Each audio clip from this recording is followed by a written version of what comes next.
I know what it's like to feel lost, even when you're doing all the right spiritual practices.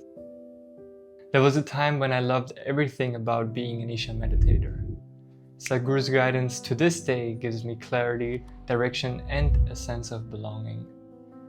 But something shifted in me, and this is what I want to talk to you about today. Have you ever done your sadhana just because you thought you should? Not because you truly wanted to, but because it was expected. Or you thought so. You thought it was needed. My routine began to feel mechanical. I wondered if I was truly in alignment or just following instructions. Anyone can follow instructions, but being aligned is a completely different scape. At first, my belief was so strong that I wanted my perspective to be true for everyone. I thought Sadhguru's way was the only real way. I had become so deeply identified with the teachings that I judged others for not applying any of his tools or not listening to him.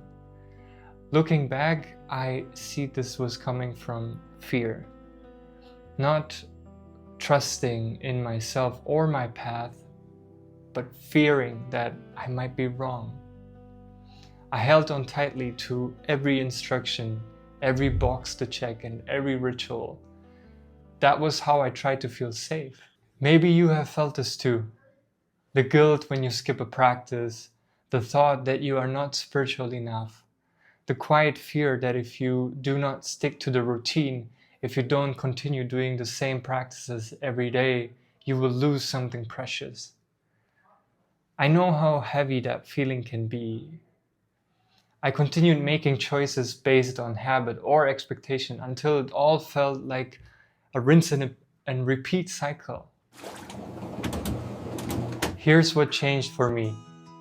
I realized an aligned choice isn't about repeating the past or living up to expectations from other people, other meditators. It's about checking in with yourself in each moment, asking, is this what's right for me today? Not thinking about what you've done in the past, not feeling guilty or pressure from yesterday or tomorrow. Just present moment awareness. How I see it now is that life doesn't ask us to walk the same path forever. It wants us to carve our own, even if that's scary, even if that's a path that nobody else has walked before. What helped me was coming across two very simple questions. First, am I becoming more peaceful on this path? Second, am I becoming kinder? If the answer is yes, you're moving in the right direction. Maybe this video is not even for you. If not, it's worth pausing and re-examining. I came face to face with this when I met my wife. She was not following the strict rules I set for myself. She was not even initiated into all the practices I thought were so important. Actually, I thought one could not reach a certain level of awareness without them. I had all these beliefs that I structured and I kept around myself, and they were shattered when I saw my wife being more peaceful, more loving, more compassionate, and more grounded than me. The one who was following everything. And obviously around her, I couldn't hide the truth. I feared stepping out of the Guru's nest. I feared I would be a failure if I did not continue doing exactly as the Guru says. If somebody would ask me, are you doing your practices? Or are you doing this specific practices? And I would have to say no. But I gradually found safety and peace in choosing my own path through my wife's support. It was never about going against the Guru or going against what I was taught. We are to this day in deep gratitude for what we have been offered. But what I realized is that spirituality is not about which programs you have done, what practices you follow, or what time you wake up. These can be helpful to push you in the right direction inward.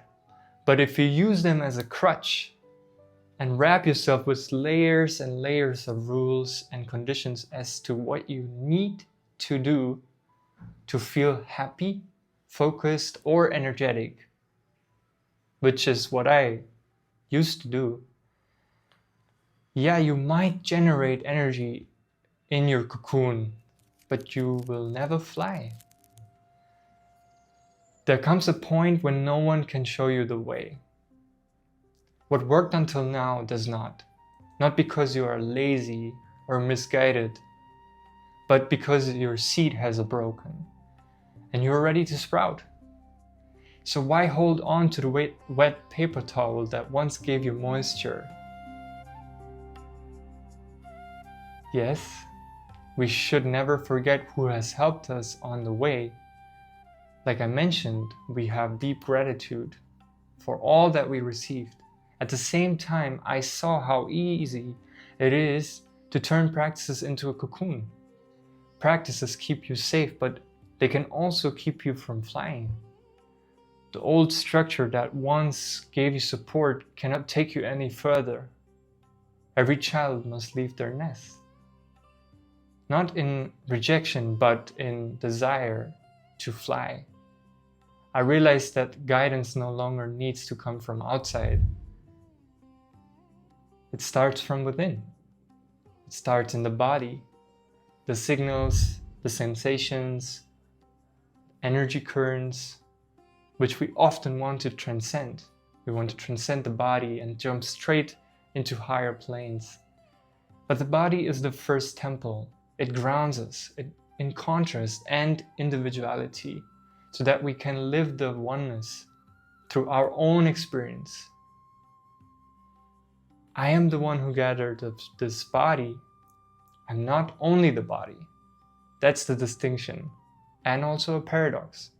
Living in the body does not block awakening. It is part of awakening. When we shift from being only the body and mind to seeing them as an expression of a larger awareness, then we can embrace them. Every action and challenge becomes an opportunity to live from that field of oneness, to have that awareness. So if you are struggling, remember that questioning is not failure. Doubt is simply an open space. Let yourself be new, even with the practice you love. Your path is unique. Your authority is already yours. There's no one who needs to approve how you wish to conduct your life and how you wish to walk the spiritual path. And if you wish to know more about how I approach the path now, let me know down in the comments below. I'm not here to tell or ask people to follow what I'm doing. I'm here to question what other people are telling me I have to do in order to grow, in order to evolve. And I have to question it because if it does not align, then it means that it's not for me. And it's hard to accept that something is not for you when you were identified with it for such a long time, which is what I was. It was extremely, extremely difficult. I remember when I started to think about just the idea that I would not be doing all the practices that I've learned. Just the idea was making me feel so anxious. I was scared because I thought that now that I learned, or now that Sadhguru has given me all this energy, this transmission, I'm responsible to continue it. I'm responsible to carry it forward. But what I realized is actually that does not mean to just rinse and repeat and do the same thing over and over and again. It does not mean that you keep on saying or doing the same things again and again. That's not evolution. That's just being able to follow instructions.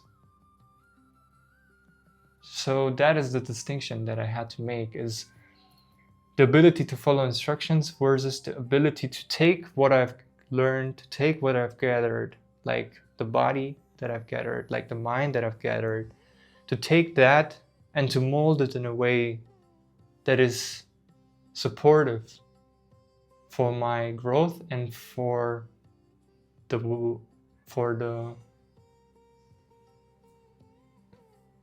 well-being of all.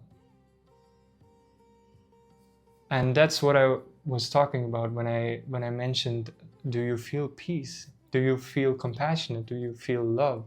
Do you feel that this is doing something good for you? Or are you feeling more anxious when you're doing it? Are you feeling more frustrated?